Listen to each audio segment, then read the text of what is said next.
भी इस पर्सनल सवाल है। आपने अभी बोला कि बी स्ट्रॉन्ग, मतलब जैसे मेरी माँ है तो वो तो मैंने देखा है उनका जो जो मतलब जिसको त्याग बलिदान संघर्ष जो उन्होंने किया है वो तो मतलब मेरी मेमोरी में है। अब वो पिछले 3-4 साल से मतलब मेरे जो मैं कर रहा हूँ उसकी वजह से परेशान रहती है, रोती रहती है, मुझे ऐसे बोलती है कि मतलब तो अगर मैं रो रही हूँ तो कुछ और कर रहा है तो तेरा फ़ायदा क्या है, मतलब तो तुझे मिलेगा क्या इससे जब तू मुझे ही रुला रहा है, ये कर रहा है वो कर रहा है। तो वो जब रोती है तो मेरा मेरा सब कुछ मतलब गायब हो जाता है दिमाग से, वो टेक ओवर कर लेता है, उनका जो ये इमोशन है वो मेरे से झेला नहीं जाता, तो मैं टैकल नहीं कर पा रहा हूँ उस चीज़ को। आप क्या कर रहे हो 3-4 साल से? मतलब मैं उनको ये बोल रहा हूँ कि मैं शादी नहीं करना चाहता, मेन फर्स्ट चीज़ ये है। अभी मैंने जोर ज़बरदस्ती करके छोटा भाई का भी शादी करा दिया है जनवरी में, इसी जनवरी में। मुझे मतलब पर्सनली ऐसा फील अंदर से फीलिंग नहीं आता शादी करने का। तो माँ क्यों रोती है? वो उन्हें चाहिए उन्हें क्या चाहिए? मेरी शादी, उसके बाद फिर ये बच्चे ये सब। उसमें उनके लिए क्या है? अब वो तो सर वही जाने। आपको पता होना चाहिए ना, अगर ये मुद्दा आपको प्रभावित कर रहा है मुझे तो सर उनके आंसू प्रभावित कर रहे हैं। तो वो आंसू क्यों बह रहे हैं? या बस आंसू देखोगे, कहाँ से आ रहे हैं ये नहीं देखो? मैं वही देख पा रहा हूँ सर, आंसू ही दिख। और गहरे जाओ ना, उन्हें क्या चाहिए? वो बोलते तो ये हैं कि मुझे अभी तुझे कुछ पता नहीं है, अभी तू तो इन चीज़ों में फंसा हुआ है। तो कैसा उन्होंने बेटा पैदा किया जो इतना बड़ा हो गया और उसको अभी कुछ पता नहीं है? मतलब वो ये बोलती है कि तुझे कुछ नहीं पता। अब मैं उन तो ये कैसे। पूछिए उनसे कि अगर मुझे कुछ नहीं पता तो फिर तो मैं वैसे भी व्यर्थ हूं, मेरी बात क्यों कर रहे हो? उम्र क्या है आपकी? सर 28। 28 वर्ष के हट्टे कट्टे वयस्क पुरुष को अगर कुछ नहीं पता तो सबसे पहले तो माँ को ये जवाब देना होगा कि तूने क्या किया ऐसा कि इसको अब कुछ नहीं पता।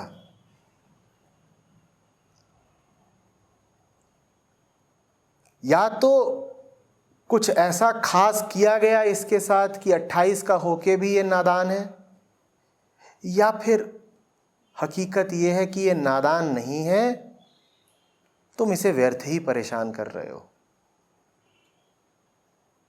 दो में से एक बातें तो आपको माननी पड़ेंगी। या तो ये मान लीजिए कि आप हैं ही मूढ़ और नादान, न जीवन के बारे में कुछ जानते हैं, न प्रेम के बारे में कुछ जानते हैं, न सत्य के बारे में कुछ जानते हैं, न संगति और विवाह के बारे में कुछ जानते हैं। और अगर आप ऐसे हैं तो फिर तो किसी की भी उंगली थाम लीजिए और कहिए कि तू जिधर को ले जाएगा मैं चल दूंगा, क्योंकि मैं तो नादान हूं, मूर्ख हूं। या फिर ये कहिए कि अपनी दृष्टि है, अपना जीवन है, अपनी चेतना है, बोधवान हूं,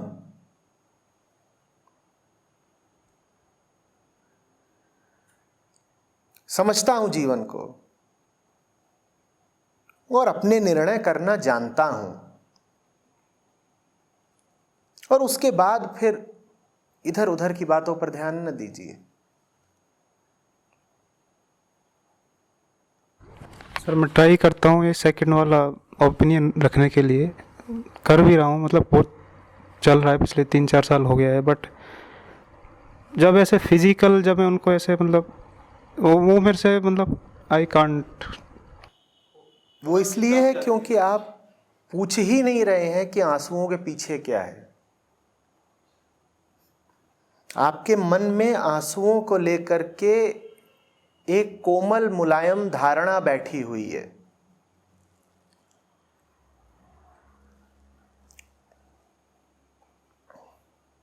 हमने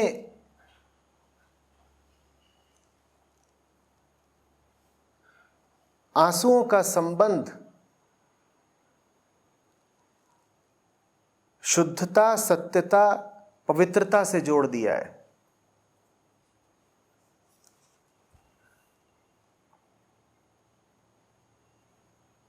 और ये बड़ा गलत जोड़ बैठा दिया है हमने।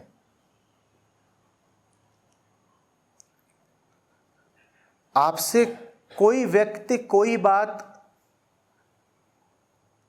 सामान्य रूप से कह दे, सामान्य हाव भाव, सामान्य चेहरे, सामान्य आवाज में कह दे, तो काफी संभावना है कि आप उसकी बात को महत्व न दें, गंभीरता न दें, माने नहीं। पर वही व्यक्ति बिल्कुल वही बात आपसे भर्राई हुई आवाज में रो करके कह दे आंसुओं के साथ, तो आप उसी बात को सत्य और पवित्र मानकर मानने को तत्काल तैयार हो जाएंगे। हाँ या ना?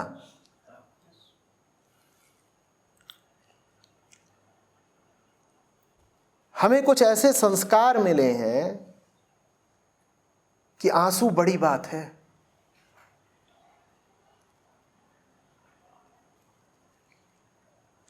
जब आंसू बड़ी बात है तो फिर आंसुओं का बड़ा उपयोग भी होता है।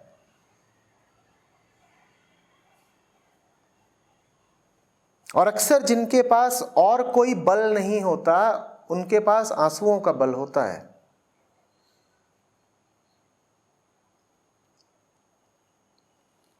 जहां धन, लोहा, तलवार, तर्क कुछ न काम आए, वहां आंसू काम आ जाते हैं। बड़े बड़े हार जाते हैं आंसुओं से। और इसलिए हार जाते हैं क्योंकि हमारी संस्कृति ने और मीडिया ने और फिल्मों ने हमें बता दिया है कि आंसू माने सच्चाई।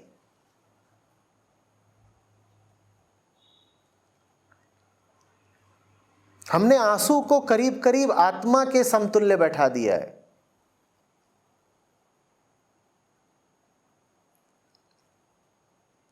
हमने भावना को बोध के समकक्ष दर्जा दे दिया है।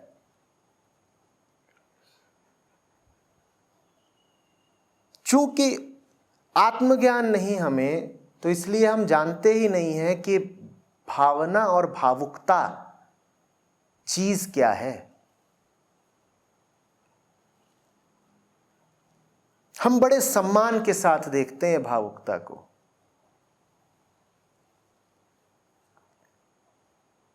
क्या वास्तव में भावुकता इतने सम्मान की अधिकारी है?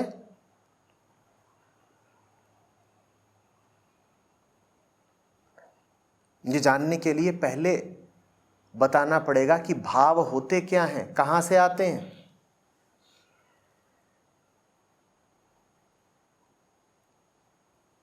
क्या है भाव?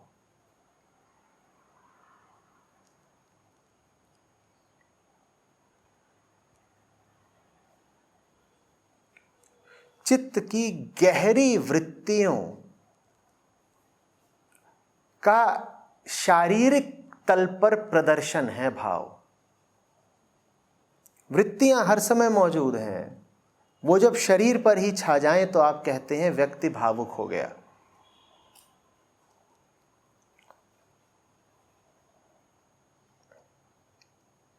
जब तक वृत्ति वैचारिक तल पर है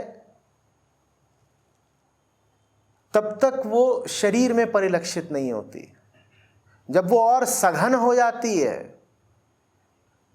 अहम को और जोर से पकड़ लेती है, तब वो शरीर के तल पर भी दिखाई देने लगती है। आपके हाथ पांव कपने लगते हैं, चेहरा लाल हो जाता है, आंखों से आंसू गिरने लगते हैं, शरीर में अन्य प्रकार के रासायनिक परिवर्तन होने लग जाते हैं। ये सब कुछ जो शरीर में होने लग जाता है तो आदिम वृत्ति ही ना, है तो अज्ञान ही ना। क्यों इसको इतनी गंभीरता से लेते हो?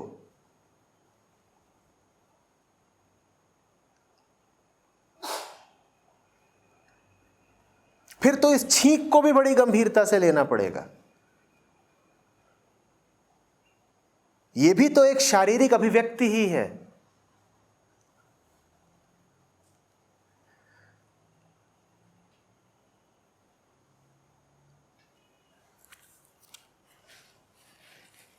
और ये बात याद रखो, आधी जैविक है, बाकी आधिक तो सामाजिक है। आंसुओं को जितना महत्व हिंदुस्तान में दिया जाता है, इतना दुनिया के किसी और देश में दिया भी नहीं जाता।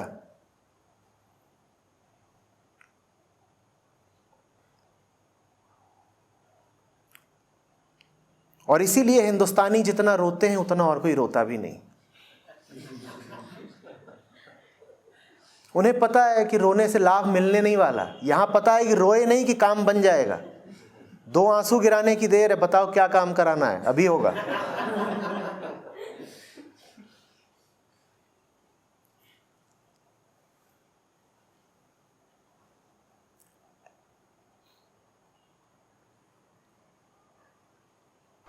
आचार्य जी, दरअसल वो जो आंसू के साथ वो जो दृश्य हार्ड डिस्क में फिट है, वो दृश्य खुल के बाहर आ जाते हैं। वो तो उसको समझो ना, वो हार्ड डिस्क में कहाँ से आए?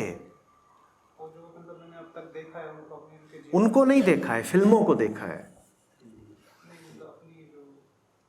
अगर सिर्फ उन्हें देखा होता तो उनके आंसुओं का मिलान किससे करते तुम? तुम्हारे पास 2 हैं, एक दृश्य एक धारणा, उनका मिलान करते हो। और धारणा आई है तमाम समकालीन अनुभवों से।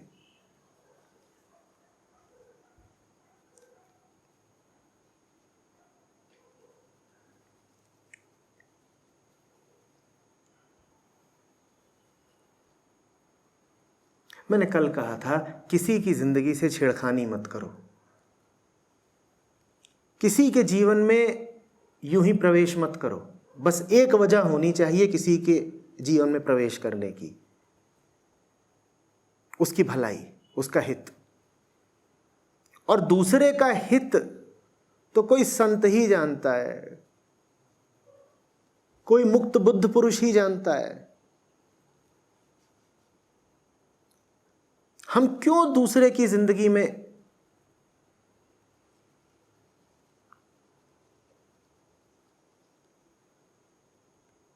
अनाधिकार प्रवेश करने के लिए, छेड़खानी करने के लिए, उठापटक करने के लिए इतने आतुर रहते हैं?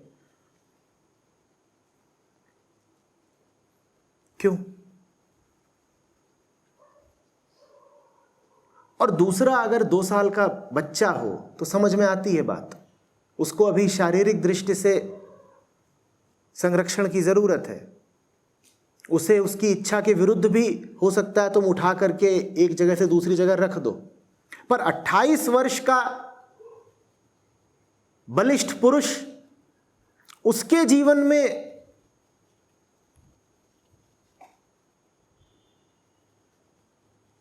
बलात् प्रवेश की इच्छा,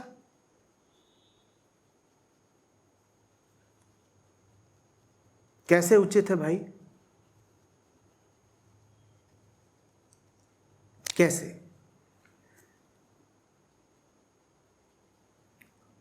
अब तो बात यह है कि चेतना के तल पर जो बाप है वो बेटा है। बाप 50 का है, बेटा 25 का है। बाप 60 का है, बेटा 30 का है। दोनों वयस्क हैं।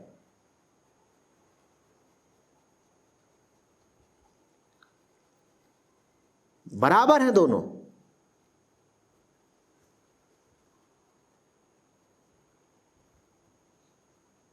जब बेटा नहीं बाप को बोलता कि इसको तलाक दो ना, दूसरी शादी कर लो, तो बाप अब कैसे बोल सकता है बेटे से इस तरह की बातें?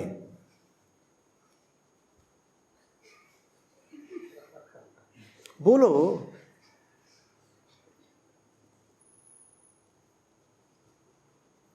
कैसे?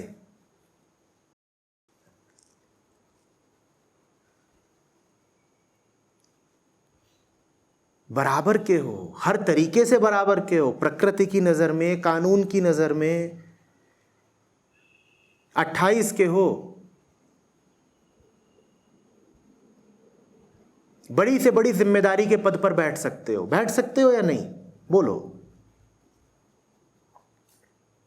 अपना व्यवसाय चला सकते हो, किसी कंपनी के सीईओ हो सकते हो, देश के प्रधानमंत्री हो सकते हो या नहीं? यहां बेंगलोर से ही अभी जो नवनिर्वाचित सांसद है उसकी क्या उम्र है?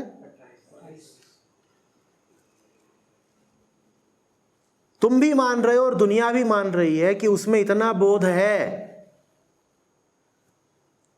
कि वो इस पूरे क्षेत्र की देखभाल कर सकता है, ठीक? पर उसकी मां कह रही है ना बेटा, तू तो अभी पालना झूल, और मैं बताऊंगी कि तुझे जिंदगी कैसे जीनी चाहिए। 28 का मतलब समझते हो? बुद्ध ने गृह त्याग कर दिया था इस उम्र में। इससे 5 साल कम उम्र में भगत सिंह फांसी चढ़ चुके थे।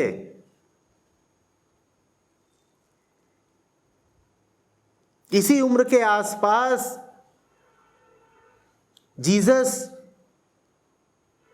सलीब पर चढ़ने को तैयार थे।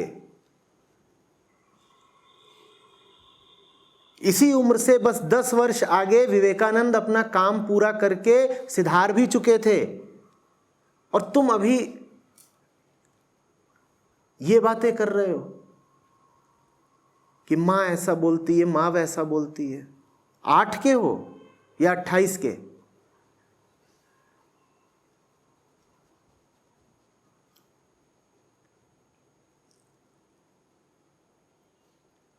भगत सिंह जब जा रहे थे जेल की ओर, फिर फांसी के फंदे की ओर, उनके पास मां नहीं थी क्या? और वो भी विचार करने लगते कि मां क्या बोलती हैं तो क्या होता? बोलो। पर उनकी मां जरा अलग थी। उन्होंने कहा ठीक, बहुत बड़ा हो गया है तू, 22 का है, 23 का है, अपने फैसले खुद कर, मैं होती कौन हूं दखल देने वाली।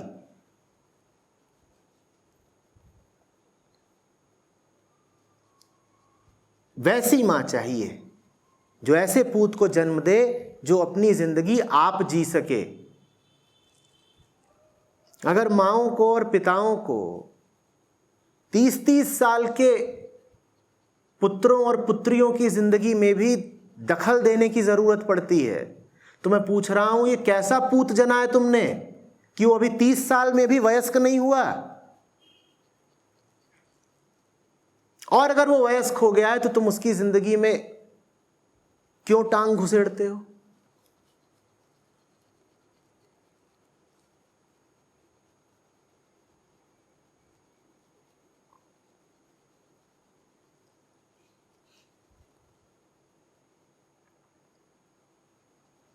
इतना और बता दूं, आंसू भी उसी के सामने गिराए जाते हैं जिस पर आंसुओं का असर होता है।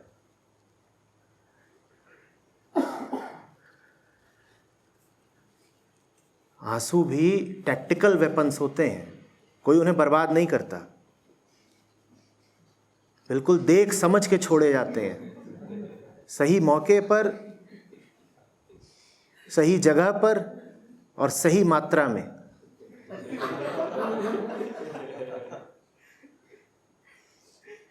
जहां उनका असर ना हो रहा हो वहां उन्हें चलाया ही नहीं जाता। तो तुम पर अगर चलाए जा रहे हैं ये अस्त्र, तो ये देख लो कि तुम कैसे हो।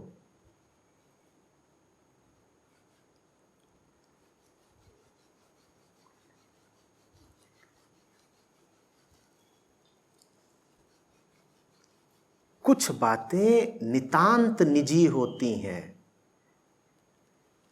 उनमें जोर जबरदस्ती की तो बात ही बहुत दूर की है। सलाह भी तब दो जब दूसरा 5 बार सलाह मांगे।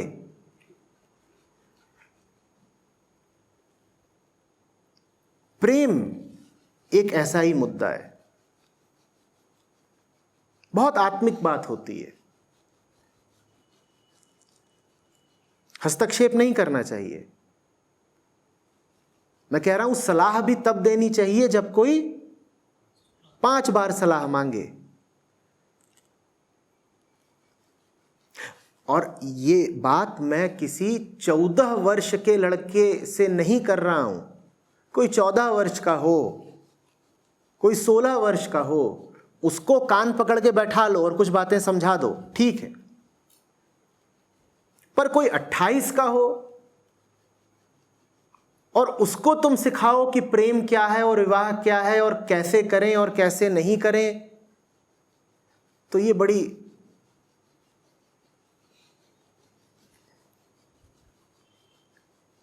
अशोभनीय बात है।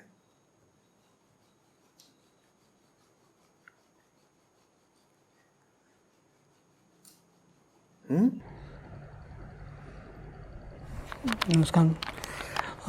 मुझे ये जानना है, ये थोड़ा मूर्ख वाला सवाल है। मैं भी बात कर रहा हूं,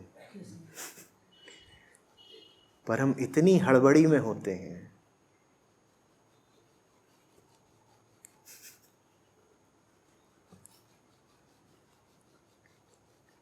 तुमने नहीं सुना ना मैंने क्या बात करी उससे?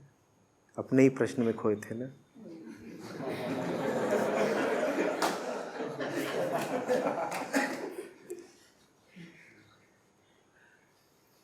नहीं सुना।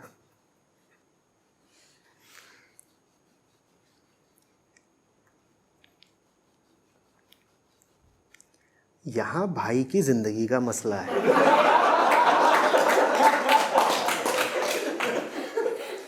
और तुम अपनी शहनाई बजा रहे हो।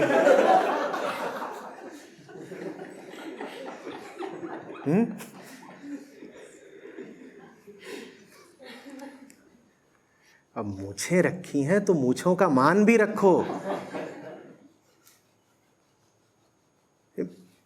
चौड़े मजबूत कंधे हैं,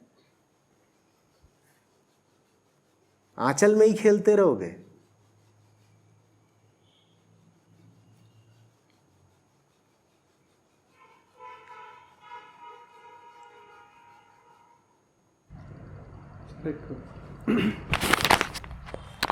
बस सम्मान का अभाव है, मतलब ऐसा नहीं वो हर चीज़ में मुझे टोकती नहीं है और हर चीज़ में मैं उनसे सलाह भी नहीं लेता, बट एक शायद वो कंडीशन ऐसे हो गया है माइंड की, वो ऐसे ऐसे हो जाता है। मतलब समझाओ उनको, बात करो, बोलो प्रेम करती हैं ना मुझसे, मेरी भलाई चाहती हैं ना।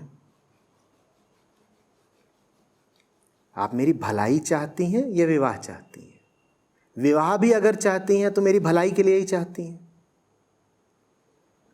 पूछो क्यों कह रही हो कि माँ विवाह करो करो, क्यों?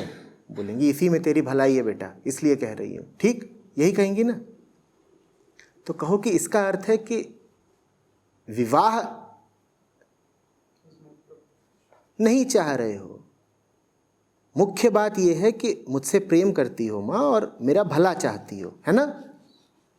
तो देखो कि मेरा भला कहाँ है। वही समझाने की मैं उनको कोशिश कर रहा हूँ, मेरा भला, मैं सही मैं हूँ, मुझे पता है, मैं खुश हूँ जहाँ हूँ, तो वही मैं कर रहा हूँ सर। अब थोड़ा इंटेंसिटी उनका ज़्यादा हो गया तो परेशान हो गया हूँ सर। उम्र बढ़ रही है ना, उनकी नहीं। स्पेशली छोटे भाई का करा दिया ना अभी, तो इसलिए वो एक सामाजिक दृष्टि से थोड़ा ज़्यादा हो गया है। दूसरी बात, ये शपथ उठाई है क्या कि कभी विवाह करूंगा ही नहीं? ऐसा तो नहीं है। तो कह दो कि जब लगेगा तो कर लेंगे। ऐसा भी कहा हुआ है, बट चल रहा है, मतलब ऐसे ही। अच्छा है, इधर उधर से रिश्ते आते रहेंगे, कुछ जान पहचान बढ़ेगी। मिल लिया करो बीच बीच में, मनोरंजन है। मनोरंजन ही चल रहा है सर। अभी पापा घर से 4 दिन के लिए भाग गए, ये सब मनोरंजन ही चल रहा है, मतलब डेली कुछ ना कुछ चल रहा है वो सब। जब तक ये सब हल्के में ले लो, वास्तव में मनोरंजन ही है। इसे बस चित्त की बीमारी मत बनने देना। ये सब घरेलू बातें जब तक छोटी रहें तो ठीक है, बहुत बढ़ गई और बहुत गंभीरता से ले लिया तो आदमी इसी में खप जाता है। उसके बाद वो दुनिया जहान में कुछ करने लायक नहीं बचता। बस दिन रात यही चल रहा होता है उसके साथ। वो उसको ओवरकम कर रहा है ना सर माइंड को, इसलिए आपसे दूर हो जाओ इन चीज़ों से। अगर ये चीज़ें तुम पर प्रभाव ही तब डालती हैं जब इन्हें देखते सुनते हो, तो देखना सुनना ही बंद कर दो। इंद्रियों के सामने ये दृश्य ही मत उपस्थित होना। वही ट्राई कर रहा हूँ, कम बात करता हूँ और अवॉइड करता हूँ मतलब चीज़ों को।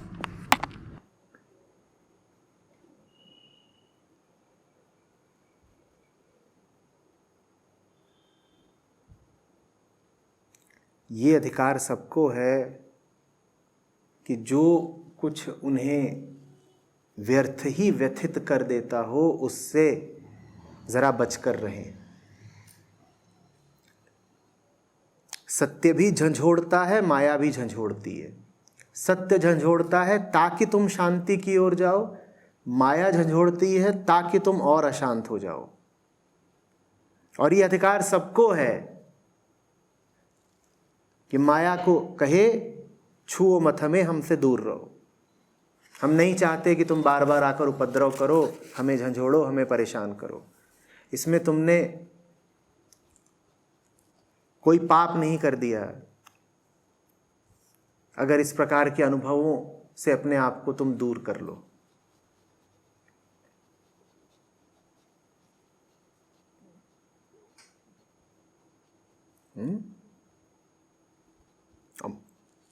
इस मुद्दे को लेकर मन में ग्लानि लाने की कोई जरूरत नहीं है। प्रेम के लिए सदा उपलब्ध रहो, सहायता के लिए सदा उपलब्ध रहो।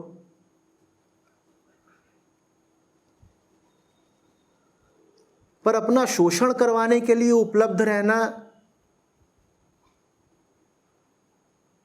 न बोध की बात है न पुण्य की बात है।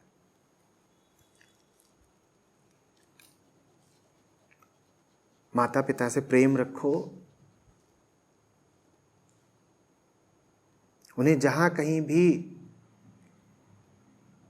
सहायता की आवश्यकता हो वहां जितनी कर सकते हो उससे ज्यादा करो।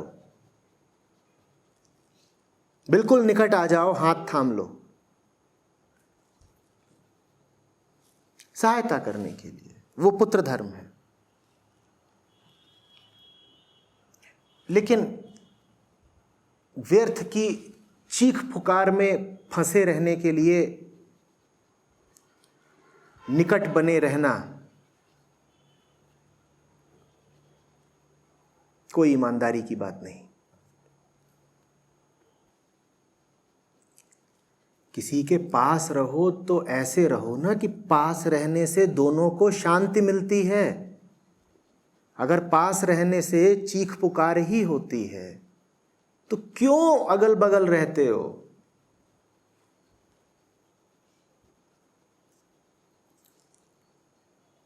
जरा सा दूर हो जाओ और जब आवश्यकता पड़े तो फिर पास आ जाया करो।